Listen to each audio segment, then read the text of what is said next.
اللہ سے ڈرنے والے کلمہ نبی کا پڑھنے والے ہیں۔ اللہ اکبر اللہ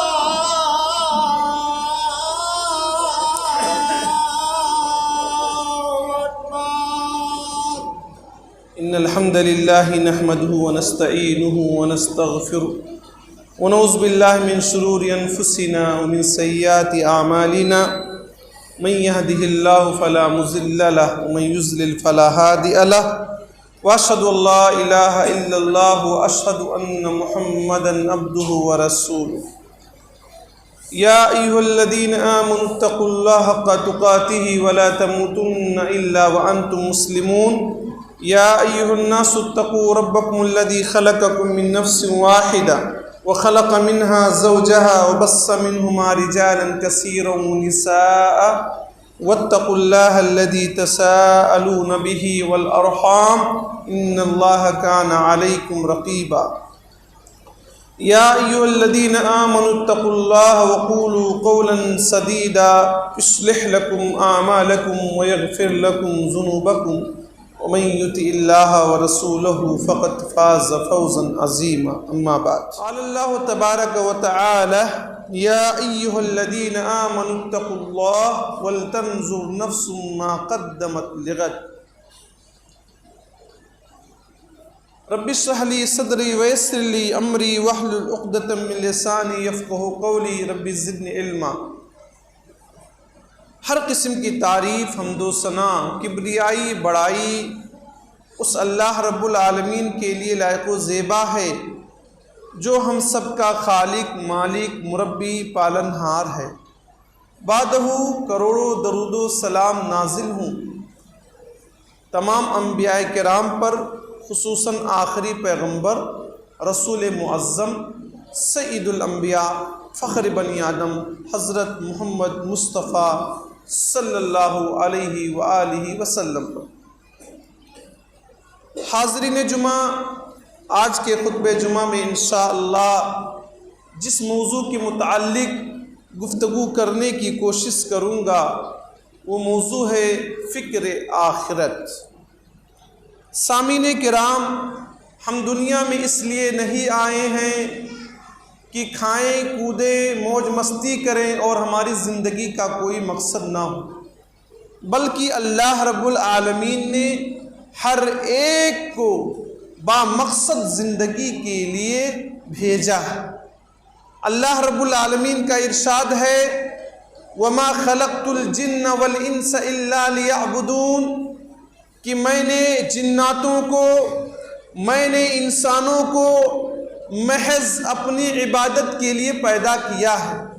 گویا انسانوں کے اس دھرتی پر آنے کا مقصد ہی یہی ہے کہ انسان کی اور جنات کی زندگی اللہ کی عبادت میں گزرے۔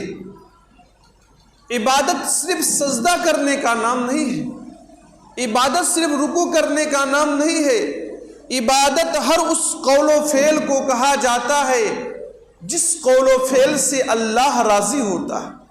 جو چیزیں اللہ پسند کرتا ہے وہ عبادت ہے۔ آپ تجارت کر رہے ہیں، حلال کمائی کما رہے ہیں، یہ بھی ایک عبادت ہے۔ آپ اپنی بیوی کے منہ میں ایک لقمہ کھانا ڈال رہے ہیں، یہ بھی ایک عبادت ہے۔ آپ دنیا کے کسی بھی میدان میں ہیں، اسلام کے دائرے میں رہ کر کام کر رہے ہیں، آپ عبادت کا کام کر رہے ہیں۔ تو اللہ رب العالمین نے تمام انس و جن کو اپنی عبادت کے لیے پیدا کیا ہے۔ جو انسان اپنے آپ کو اللہ اس کے رسول سے دور کر لیتا ہے اس کی زندگی تو جانوروں سے بھی گئی گزری ہو جاتی ہے، بل ہم اضل، یہ لوگ تو جانوروں سے بھی زیادہ گمراہ ہوتے ہیں، بھٹکے ہوئے ہوتے ہیں، جو اللہ کے بتائے ہوئے راستے سے ہٹ کر کام کرتے ہیں۔ انسان اور مسلمان وہی ہے جس کی زندگی کا ایک ایک پل، ایک ایک لمحہ، ایک ایک سیکنڈ اللہ کے لیے گزرے، جیسا کہ اللہ کا فرمان ہے قل ان صلاتی ونسکی ومحیای ومماتی للہ رب العالمین۔ اے نبی محترم صلی اللہ علیہ وسلم، آپ کہہ دیجئے بے شک میری نماز، بے شک میری قربانی، بے شک میرا جینا، بے شک میرا مرنا للہ رب العالمین، اس اللہ کے لیے ہے جو کل جہاں کا رب ہے، لا شریک لہو، اس کا کوئی شریک نہیں، اس کا کوئی پارٹنر نہیں، وبذالک امرت وانا اول المسلمین، اسی چیز کا مجھے آدیش ملا ہے، یہی اسی چیز کا مجھے حکم ملا ہے اور میں پہلے مسلمانوں میں سے ہوں۔ اللہ رب العالمین نے اس آیت کریمہ میں نبی کو یہ تعلیم دی ہے، نبی کے امتیوں کو تعلیم دی ہے کہ انسان کی نماز اللہ کے لیے ہونی چاہیے، ریاکاری، نمود، دکھلاوا نہیں ہونا چاہیے۔ انسان قربانی کا جانور اللہ کے راستے میں ذبح کرے تو کمپٹیشن مقصد نہ ہو کہ لوگ ہم کو کہیں کہ 4 بکرا ذبح کر رہا ہے، 10 بکرا ذبح کر رہا ہے، بلکہ ذبح کرنے کا مقصد اللہ کی خاطر ہو۔ یہیں پر ایک بات کی وضاحت کر دوں، بہت سارے لوگ مرغا دوسروں کے نام پر پالتے ہیں اور کہتے ہیں میں اللہ کے نام پہ ذبح کر رہا ہوں۔ نہیں، آپ کی نیت کیا ہوتی ہے؟ انسان کی نیت کیا ہوتی ہے؟ وہ مرغا کسی کے نام پر موسوم کر کے چھوڑتا ہے، پھر کاٹتا ہے، دل میں کسی کے لیے نیت کرتا ہے، اللہ کا نام لینے سے وہ اللہ کے لیے نہیں ہوگا، بلکہ جس کے لیے وہ نیت کیا ہے وہی ہو جائے۔ انسان کی زندگی عبادت، نماز اور اس کی قربانی اللہ کے لیے ہونی چاہیے، اور انسان جب تک دنیا میں زندہ رہے، اللہ کے لیے زندہ رہے، ایک ایک پل، ایک ایک لمحہ انسان اللہ کے بتائے ہوئے قانون کے دائرے میں چلے۔ زندگی تو اللہ کے لیے ہونی چاہیے، من چاہی زندگی تو غیر جی رہے ہوتے ہیں، من چاہی زندگی تو مشرکین جی رہے ہوتے ہیں، مومنوں کی زندگی تو اللہ کے بتائے ہوئے، رسول اللہ کے بتائے ہوئے فرمان کے مطابق ہونی چاہیے۔ اور انسان جب مر رہا ہو، دنیا سے رخصت ہو رہا ہو، تو بھی اللہ کے لیے رخصت ہو رہا ہو، جان جا رہی ہو تو اسلام کے لیے، ایمان کی حفاظت میں، دین کی حفاظت میں، اسلام کی سربلندی کے خاطر انسان کی جان جا رہی ہو۔ ایسا نہ ہو کہ ہماری جانیں یوں ہی ضائع اور بیکار چلے جائے اور لا یعنی چیزوں میں چلے جائے۔ کسی شاعر نے کیا ہی خوب کہا ہے، میری زندگی کا مقصد تیرے دین کی سرفرازی، میری زندگی کا مقصد تیرے دین کی سرفرازی، میں اسی لیے مسلمان، میں اسی لیے نمازی۔ ہماری زندگی کا مقصد یہ ہو کہ اسلام بلند ہو، اسلام پر چلنے والوں کا حوصلہ ہو۔ ہماری زندگی کا مقصد یہی ہو کہ میرا دین سرخرو رہے، اسلام پر چلنے والا دب کر چلنے والا نہ رہے۔ میں اسی لیے مسلمان ہوں، میں اسی لیے کلمہ پڑھا ہوں، میں اسی لیے اللہ اس کے رسول کے کلمہ کو پڑھتا ہوں، اور میری جان بھی جائے گی تو اسلام کی خاطر، اسلام کی بلندی کی خاطر جائے گی، نہ یہ کہ ہم اسلام سے دور بھاگے، راہ فرار اختیار کرے۔ یہ ہماری زندگی کا مقصد نہیں ہونا چاہے۔ اللہ رب العالمین نے ہماری زندگی کے بارے میں واضح طور پر کئی جگہ ارشاد فرمایا، لیکن آج ہم حالات کا جائزہ لیں۔ آج انسان دنیا کی لگن میں، دنیا کی محبت میں، مال و دولت کی محبت میں اس قدر مگن ہے کہ اللہ کو بھول چکا ہے، آخرت کو فراموش کر چکا ہے، قبر میں پیر لٹکایا ہوا ہے، نمازوں کی فکر نہیں، قرآن کی محبت کی بات اس کے دل میں نہیں، صرف مال کے چکر میں وہ اپنی زندگی گزار رہا ہے اور ہر لمحہ اسی کے لیے ہیلا کر رہا ہے، اسی کے لیے بہانہ کر رہا ہے۔ صحیح مسلم کی ایک روایت ہے، اللہ کے نبی نے ایسے ہی لوگوں کے بارے میں کہا تھا۔ عبداللہ بن شخیر رضی اللہ عنہ روایت کے راوی فرماتے ہیں، اتیت رسول اللہ صلی اللہ علیہ وسلم وہو یقرأ الہاکم التکاثر۔ حضرت عبداللہ بن شخیر رضی اللہ عنہ کہتے ہیں میں اللہ کے نبی کے پاس گیا، آپ صلی اللہ علیہ وسلم اس آیت کریمہ کی تلاوت فرما رہے تھے، الہاکم التکاثر، تم لوگوں نے تکاثر، تم لوگوں کو تکاثر نے غافل کر دیا ہے، مال کی زیادتی کی طلب نے غافل کر دیا ہے۔ انسان مال کی زیادتی کے طلب میں اس قدر بزی ہے، اللہ کے نبی یہی آیت تلاوت فرما رہے تھے، تم لوگوں کو کثرت مال کی تڑپ نے غافل کر دیا ہے۔ کسے غافل کر دیا؟ اسلام سے غافل کر دیا، آخرت کی یاد سے غافل کر دیا۔ حتی زرتم المقابر، یہاں تک کہ تم نے قبروں کی زیارت کر لی۔ انسان مال کے چکر میں اس قدر مگن ہوا کہ ایک دن دنیا سے رخصت ہو گیا۔ اللہ نے دولت دیا تھا، حج کرنے کی توفیق نہ ہوئی۔ اللہ نے روپیہ پیسہ دیا تھا، زکوٰۃ نہیں کرتا تھا، خیرات نہیں کرتا تھا، گھر میں ماں باپ ہوتے تھے ان کی سیوا خدمت نہیں کرتا تھا، الغرض دین سے دور رہا کرتا تھا، صرف مال اس قدر مال میں مستغرق اور بزی تھا کہ قبروں کی زیارت تم نے کر لی۔ اس کے بعد اللہ کے نبی فرماتے ہیں، یقول ابن آدم مالی مالی، ابن آدم کہتا ہے میرا مال میرا مال۔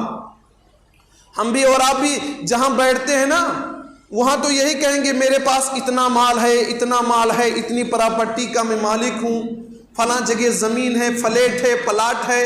ہر جگہ انسان اسی بات پر ڈسکس کرتا ہے، اور شادی بیاہ کرنے کے لیے کچھ لوگ مزید پھینک بھی دیتے ہیں، کسی دوسرے کا چیک بھی دکھا دیں گے اور کہیں گے یہ ہمارا مال ہے۔ اللہ کے نبی فرماتے ہیں یقول ابن آدم مالی مالی، ابن آدم کہتا میرا مال میرا مال، اتنا مال ہے، اتنا کھیت ہے، کھلیان کا، کھیتوں کھلیان کا میں مالک ہوں، دولت کی ہمارے پاس کیا ہے، بہتات ہے اور کثرت ہے۔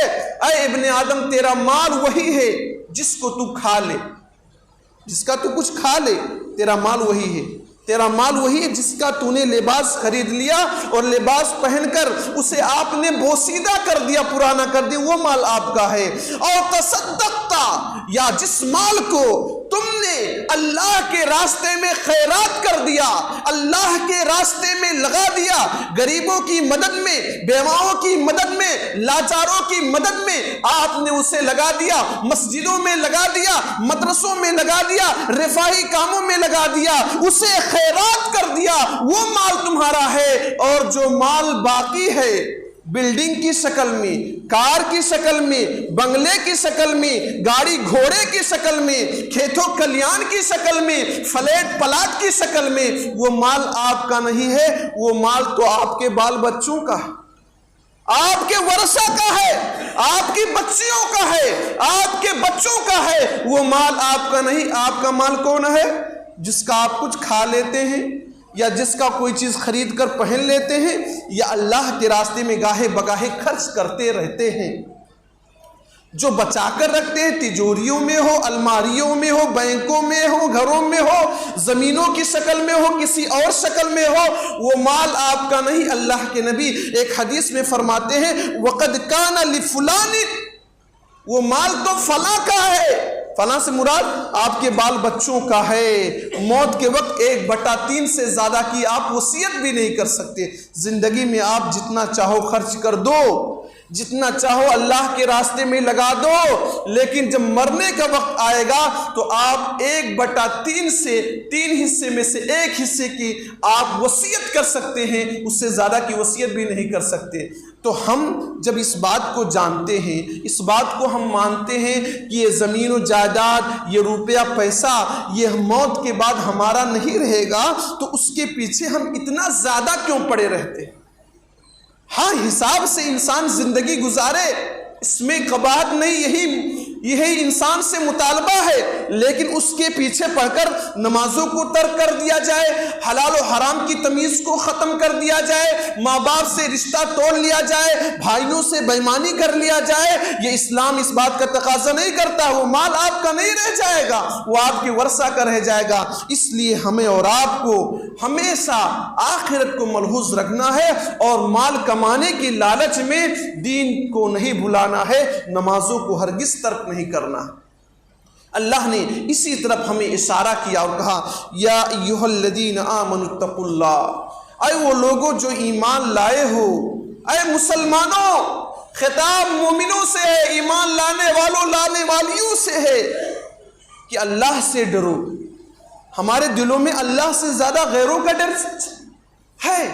بار بار انسان کہتا ہے اب کیا ہوگا، اب کیا ہوگا، حالات آپ دیکھتے ہیں، فرعون موسیٰ علیہ السلام کو قتل کرنے کی سازش کر رہا تھا کہ بچپن میں جو بچے پیدا ہوتے سب کو مار دے رہا تھا، لیکن اللہ رب العالمین نے فرعون ہی کے گھر میں حضرت موسیٰ کی پرورش فرمائی۔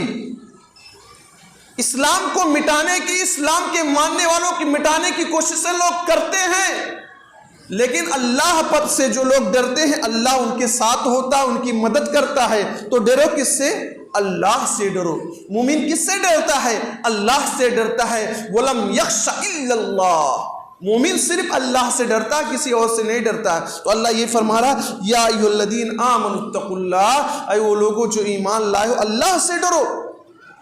وَلْتَنْظُرْ نَفْسٌ مَا قَدَّمَتْ لِغَدٍ، ہر آدمی یہ سوچے، ہر آدمی یہ فکر کرے کہ اس نے کل کے لیے کیا تیاری کی ہے۔ مرد بھی سوچے، عورتیں بھی سوچیں، جوان بھی سوچے، بوڑھے بھی سوچے، ہر کوئی اس بات کو سچے دل سے، ٹھنڈے دماغ سے سوچے کہ اس نے کل کے لیے کیا تیاری کی ہے۔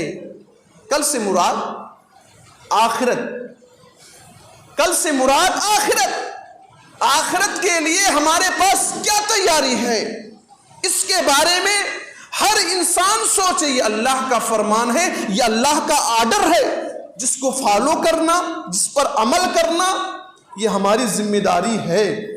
اگر ہم اس کے خلاف جاتے گنہگار ہو جائیں گے۔ لیکن معاملہ عجیب ہے، معاملہ عجیب ہے مسلمانوں، معاملہ یہ ہے کہ آج ہم دنیا کی تیاری تو کر لیتے ہیں، آخرت کی تیاری ہم نہیں کرتے۔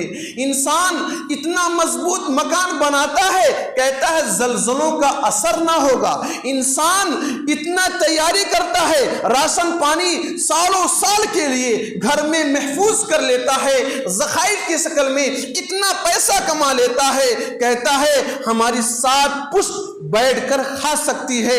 انسان دنیا کی تیاری میں اتنا آگے جا چکا ہوتا ہے، اور سفر بھی انسان کرتا ہے تو اس کے لیے بھی تیاری کرتا ہے۔ انسان ممبئی کا سفر کرے تو اس کے لیے تیاری کر لیتا ہے، ٹکٹ کٹوا لیتا ہے، گھر سے کچھ کھانا پانی بنوا بھی لیتا ہے، کچھ پاکٹ میں پیسہ بھی رکھ لیتا ہے تاکہ 24 گھنٹہ 36 گھنٹہ کے سفر میں کوئی دقت، کوئی پریشانی، کوئی پرابلم نہ ہو۔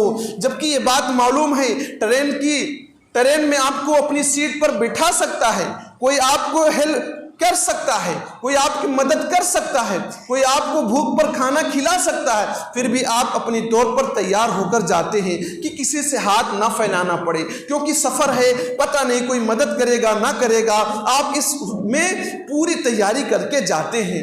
لیکن یہی معاملہ جب قبر کا آتا ہے، جو ایک لمبا سفر ہے، بڑا سفر ہے، تنہائی کا سفر ہے، اکیلے کا سفر ہے، 2 گز زمین ہے، جہاں نہ لائٹ کا انتظام، نہ کولر پنکھے کا انتظام، انسان اس کے لیے کوئی تیاری نہیں کرتا، قبر کے عذاب سے بچنے کے لیے کوئی تیاری نہیں کرتا، جنت کی ہوا پانے کے لیے کوئی تیاری نہیں کرتا، ریشمی لباس کا بچھونا پانے کے لیے کوئی انسان تیاری نہیں کرتا۔ انسان دنیا کی تیاری میں تو ہیرو ہے اور دین کی تیاری میں زیرو ہے۔ انسان دنیا کے معاملے میں بہت آگے سوچتا ہے، اور دین کے معاملے میں جو تنہائی کا گھر ہے، کیڑے مکوڑوں کا گھر ہے، سانپ بچھو ڈنک ماریں گے، قبر دبوچے گی، دائیں طرف کی پسلی بائیں طرف، بائیں طرف کی پسلی دائیں طرف ہو جائے گی، اس سے بچنے کے لیے انسان کوئی تیاری نہیں کر رہا ہے، کوئی راستہ نہیں ڈھونڈ رہا ہے، کوئی آپشن اس کے لیے نہیں تلاش کر رہا ہے، کہتا ہے مرنے کے بعد دیکھا جائے گا۔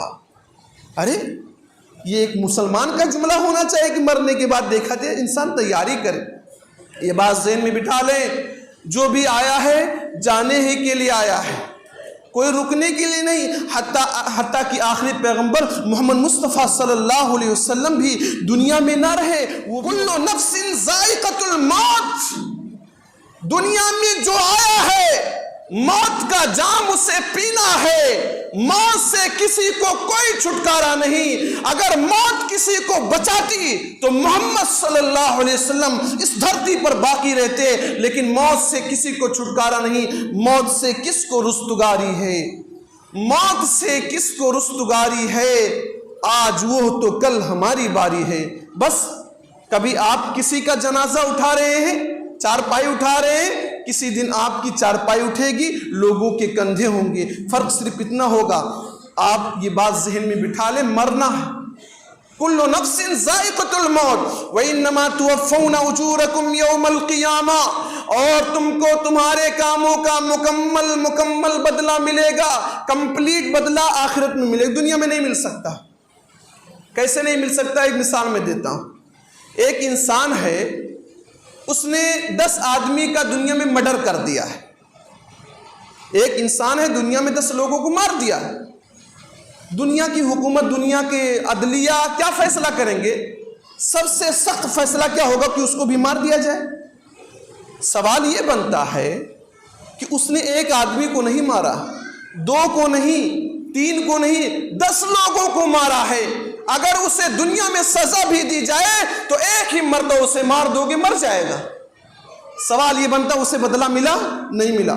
سائنس بھی، دنیا بھی اس بات کے ماننے پر مجبور ہے کہ ایک ایسا دن ہونا چاہیے، ایک ایسی عدالت ہونی چاہیے جہاں انسان کو اس کے کرتوتوں کا، اس کے کرموں کا مکمل بدلہ دیا جائے، اور وہ دن ہوگا آخرت کا دن، جہاں بغیر سیگ والی بکری پر سیگ والی بکری نے اتیاچار کیا ہوگا، ظلم کیا ہوگا، تو اس کا بھی بدلہ اسے دیا جائے گا۔ بغیر سیگ والی بکری سیگ والی بکری سے بدلہ لے گی۔ دنیا میں ایسا ہونا ناممکن سا ہے کہ ایک آدمی 10 لوگوں کا قاتل ہو، اسے بدلہ مل جائے، ایسا اسمبھو ہے، ایسا ناممکن ہے، ایسا ہو نہیں سکتا۔ یہ ہو سکتا ہے تو آخرت کے دن ہو سکتا ہے۔ انسان اپنے روپیہ پیسہ خرچ کر کے حج کرنے کے لیے جاتا ہے، یقیناً کئی لاکھ روپے لگ جاتے ہیں، اب اس کا بدلہ دنیا میں کیا ملے گا؟ اس کا بدلہ اسے آخرت میں ملے گا۔ انسان رات کی تاریکی میں نرم نرم بستروں کو چھوڑ کر نماز پڑھنے کے لیے آتا ہے، اس کا بدلہ دنیا میں نہیں آخرت میں ملے گا۔ وَإِنَّمَا تُوَفَّوْنَ أُجُورَكُمْ يَوْمَ الْقِيَامَةِ فَمَنْ زُحْزِحَ عَنِ النَّارِ وَأُدْخِلَ الْجَنَّةَ فَقَدْ فَازَ، جسے جہنم سے بچا لیا گیا، جسے نرک سے بچا لیا گیا اور جنت میں داخل کر دیا گیا، سرگ میں داخل کر دیا گیا، فقد فازا، وہ کامیاب ہے۔ اور ہماری نگاہوں میں کامیاب کون ہے؟ لڑکی کے لیے شادی کرنے کا ارادہ لڑکی کا رکھتے ہیں تو کہیں گے کتنا کھیت و کھلیان کا مالک ہے وہ لڑکا، نوکری والا ہے کہ نوکری نہیں ہے۔ انسان کامیابی کہاں دیکھ رہا ہے؟ نوکری میں، پیسے میں۔ کبھی ہمارے دل و دماغ میں یہ نہیں خیال آتا کہ جس لڑکی کی ہم شادی کر رہے ہیں اس کا شوہر نمازی ہے کہ نہیں، دین سے جڑا ہے کہ نہیں جڑا ہے، اسلام سے محبت کرتا ہے کہ نہیں کرتا ہے، اسلام کے لیے اس کے ذہن و دماغ میں کیا تاثرات ہیں، یہ تاثر جاننے کی کوشش نہیں کرتے ہیں۔ کامیاب وہی ہے جو جہنم سے بچا لیا جائے، جنت میں داخل کر دیا جائے۔ ہمارے ہاں کامیابی کا معیار دولت ہے، جس کے پاس دولت ہے اس کے ہزاروں گنا کوئی انسان سوچتا ہی نہیں ہے۔ نیک آدمی ہے، کبھی ایک غلطی ہو جائے اس کو لوگ اتنا اچھالتے، میڈیا والے اتنا اچھالتے کہ انسان پریشان ہو جاتا۔ وَمَا الْحَيَاةُ الدُّنْيَا إِلَّا مَتَاعُ الْغُرُورِ، آگے اللہ فرماتا دنیا کی زندگی تو دھوکے کی زندگی ہے۔ یہ بلڈنگیں، یہ بنگلے، یہ انسان دیکھ کر حیران تو ہو جاتا ہے کہ کاش کہ میرے پاس ایسا ہوتا، لیکن یہ دھوکے کی زندگی ہے۔ اس لیے انسان ہمیشہ آخرت کی فکر کرے۔ انسان دنیا میں اسٹیٹس کے لیے مرتا ہے، اسٹیٹس کہتا ہے میرا نام، میری عزت ہی مجھے پیاری ہے، میں کچھ برداشت نہیں کر سکتا۔ لیکن انسان دنیا میں اپنی اپنی کرنے والا، موت کے بعد لوگ اسے مردہ کہنے لگتے ہیں، موت کے بعد لوگ اسے مردہ کہنے لگتے ہیں، کہتے ہیں مردے کو کب نہلایا جائے گا، میت کی جنازہ کی نماز کب پڑھی جائے گی۔ اسٹیٹس کے پیچھے پڑنے والوں، صرف اپنی من کی مراد کو سمجھنے والوں، موت کے بعد آپ کا نام لینے والا کوئی نہ رہے گا، لوگ آپ کو مردہ کہیں گے، میت کہیں گے۔ نوجوان برانڈڈ چیزوں کے پیچھے پڑے رہتے ہیں، برانڈڈ کرنے والوں، کفن کا کوئی برانڈ نہیں ہوتا، کفن کا کوئی برانڈ نہیں ہوتا، وہ سفید ہوتا ہے جس میں تمہیں دفنا دیا جاتا ہے، اس کا کوئی برانڈ نہیں ہوتا۔ جس برانڈڈ کے پیچھے بھاگنے والوں، یہ ذرا غور کرو کہ تم کہاں جا رہے ہو، تمہاری زندگی کہاں تھی۔ پیسوں کے پیچھے بھاگنے والوں ذرا سوچو، کفن میں کوئی جیب نہیں ہوتا، کفن میں کوئی جیب نہیں ہوتا، اور جیسے ہی آپ کی آنکھیں بند ہوں گی آپ کے ہاتھ میں واچ ہے، گھڑی ہے، آپ کے بچے نکال لیں گے، آپ کے ہاتھ میں انگوٹھی ہے، لڑکے اسے بھی نکال لیں گے، آپ کو دفنائیں گے تو لیکن کہیں گے چوراہے والی زمین مجھے چاہیے، گھر مجھے چاہیے، ممبئی والی زمین مجھے چاہیے۔ اسی کے لیے بحث و تکرار زیادہ ہو رہی ہوگی، اسی سوچ میں وہ ڈھلتے چلے جا رہے ہوں گے۔ دعائیں کرنے والے کو بال بچوں کا خیال تو کرنا چاہیے، لیکن اپنے لیے دینداری جو ہے، دین کا جو کام ہے وہ کام کرتے رہنا چاہیے، گاہے بگاہے صدقہ خیرات کرتا رہے، غریب محتاج دروازے پر آ جائے اس کی مدد کرتا رہے، رشتہ داروں میں سے کوئی احساس ہو کہ اس وقت غریبی کا شکار ہے اس کے لیے مدد کرتا رہے۔ ایسا نہ ہو کہ بند کر کے تجوریوں میں پیک کر دے، ایسا نہ ہو کہ مرنے کے بعد یہی رہ جائے گا، پھر بچے آپ کے لیے دعا کریں گے کہ نہ کریں گے، آپ کے لیے صدقہ کریں گے کہ نہ کریں گے، آپ زندگی میں جو کر کے جائیں گے اسی پر آپ بھروسہ بھی کر سکتے ہیں، بقیہ مال و دولت یہی رہ جائے گا۔ انسان جب قبر سے اٹھایا جائے گا انسان سے 5 سوالات کیے جائیں گے، جو ان سوالات کا جواب دے گا وہ جنت میں جائے گا، جو ان سوال کا جواب نہیں دے گا وہ جہنم میں جائے گا۔ پہلا سوال ہوگا ان عمرہ فیما افنا، انسان سے اس کی زندگی کے بارے میں سوال ہوگا، اس کی لائف کے بارے میں سوال ہوگا کہ تم نے اپنی زندگی کو، اپنی لائف کو کیسے گزارا، ایک ایک سیکنڈ کا حساب ہوگا۔ آج کل موبائل میں دیکھو ہر چیز محفوظ ہو سکتی ہے، جہاں چاہو ویڈیو بنا لو، آواز کو چاہو ریکارڈ کر لو۔ اللہ رب العالمین نے بھی ہمارے اعمال کی حفاظت کے لیے، ہمارے اعمال کو لکھنے کے لیے کندھوں پر فرشتوں کو بٹھا رکھا ہے۔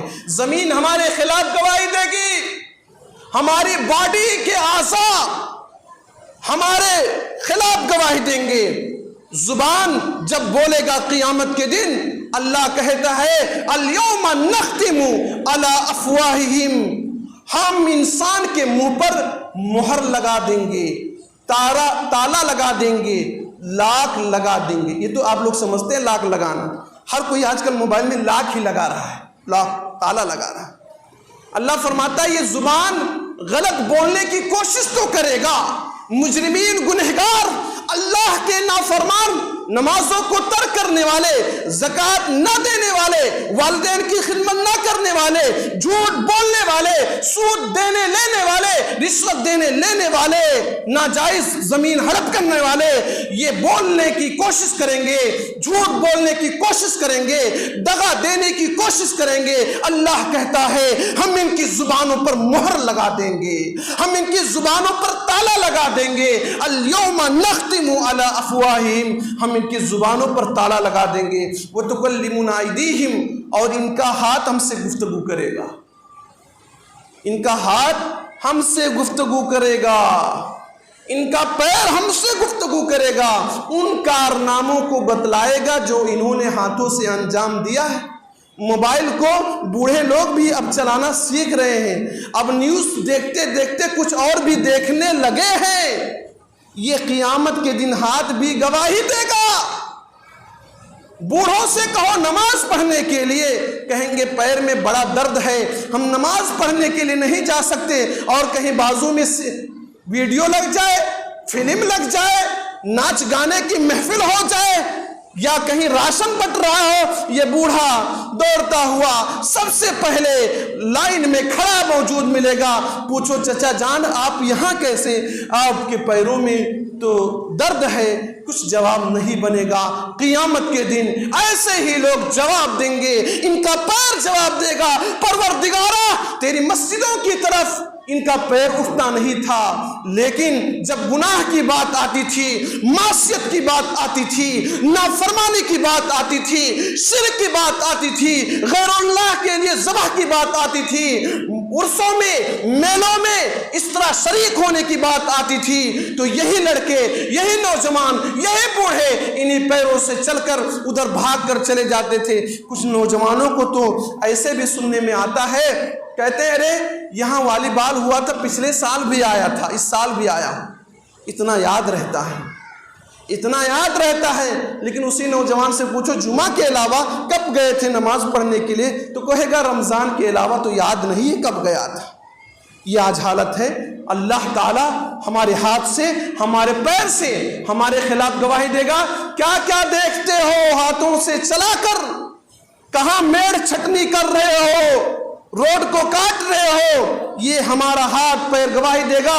اسی ہاتھ سے کوڑا کرکٹ کسی کے گھر کے سامنے پھینک رہے ہو، یہ ہاتھ ہمارے خلاف گواہی دے گا۔ ان پیروں سے آپ نے جو جو جرم کیا ہے، جو جو گناہ کیا ہے، جو جو برائیاں کی ہیں، زندگی کے بارے میں سوال ہوگا۔ پوری زندگی کے بارے میں کیسے جواب دو گے؟ یہ بات بھی ذہن میں بٹھا لو۔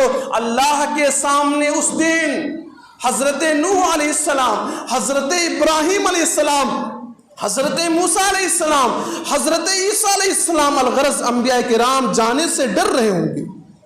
کہیں گے رب کے سامنے نہیں جا سکتا، اپنے رب کو کیا جواب دوں گا؟ زندگی میں ایک غلطی ہو گئی تھی، ہم اور آپ کیا جواب دیں گے؟ صبح ہوتی ہے، شام ہوتی ہے، میخانوں میں ہمارا دن تمام ہوتا ہے، ہم جرم کرتے ہیں، گناہ کرتے ہیں، اور جرم کی دنیا میں ہماری زندگی گزرتی رہتی ہے۔ ہم اللہ کے سامنے کیا جواب دیں گے؟ پہلا سوال کیسے ہم کراس کر پائیں گے؟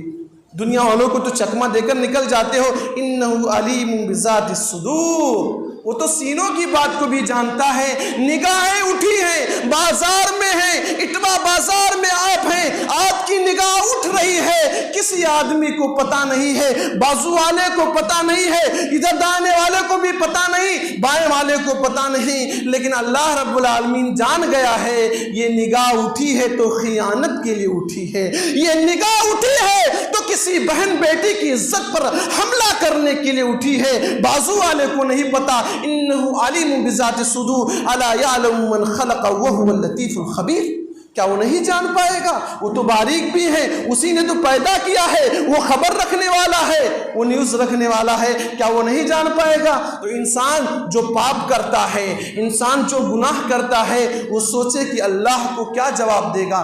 پوری زندگی کے بارے میں سوال ہوگا، اور جوانوں کے بارے میں اسپیشل سوال، کیونکہ جوان اگر سدھر جائیں تو قوموں میں انقلاب آتا ہے۔ مسلمان پستی کی طرف کیوں چلی گئی؟ مسلمان قوم پستی کی طرف کیوں چلی گئی؟ اس کا ایک ہی ریزن ہے، اس کا ایک ہی سبب ہے کہ آج مسلمانوں نوجوانوں کے ہاتھوں میں ایک بتا کی موبائل ہے، اسی میں بزی ہے، اسی میں مستغرق ہے، دین سے کوئی واسطہ نہیں، اسلام سے کوئی واسطہ نہیں۔ انہیں تو مطلب ہے اپنی موبائل سے، انہیں تو مطلب ہے اپنی لباسوں سے۔ میں آپ کے سامنے ایک واقعہ ذکر کروں، ذرا غور کرو، کتنے عظیم الشان واقعہ ہے۔ حضرت مصعب ابن عمیر رضی اللہ عنہ کا، حضرت مصعب بن عمیر رضی اللہ عنہ مکہ کے مالداروں میں سے تھے۔ جب یہ مسلمان نہ ہوئے تھے، ایسا خوشبو استعمال کرتے تھے کہ جس بھی گلی سے گزرتے تھے وہ گلی معطر ہو جاتی تھی، وہ گلی خوشبو سے معطر ہو جایا کرتی تھی۔ اسلام جب لائے، اللہ کے نبی نے ان کو ذمہ داری دی کہ مدینہ جاؤ اور وہاں پر اسلام کی تعلیم، اسلام کی تبلیغ کرو۔ وہاں جب گئے، جب ان کا انتقال ہوا، جب یہ دنیا سے رخصت ہوئے، جب ان کو کفن پہنایا جا رہا تھا، تو پیر کو جب ڈھانکا جا رہا تھا سر کھل جایا کر رہا تھا، جب سر کو ڈھانپا جاتا پیر کھل جاتا۔ یہ وہ صحابی ہیں اسلام لانے سے پہلے برانڈڈ چیزوں کے دیوانے اور شوقین تھے، برانڈڈ چیزوں کے دیوانے اور شوقین تھے کہ جس عطر کو لگاتے تھے بڑے بڑے لوگ اس عطر کو استعمال نہیں کرتے تھے، لیکن مسلمان ہونے کے بعد ان کی زندگی بدل گئی، ان کی دنیا بدل گئی، اور ایسا پکا سچا مسلمان بن گئے کہ دنیا کو خیر آباد کر دیا۔ اور جب موت کا وقت قریب آیا، دنیا سے رخصت ہوئے، تو اتنا لباس نہیں تھا جس سے ان کا پورا باڈی، جس سے ان کا پورا بدن ڈھانکا جا سکے۔ معزز مسلمانوں، نوجوانوں کے پاس دولت کی کمی نہیں ہے، دولت کی کمی نہیں ہے، لیکن ان کا دولت صحیح جگہ پر استعمال نہیں ہو رہا ہے۔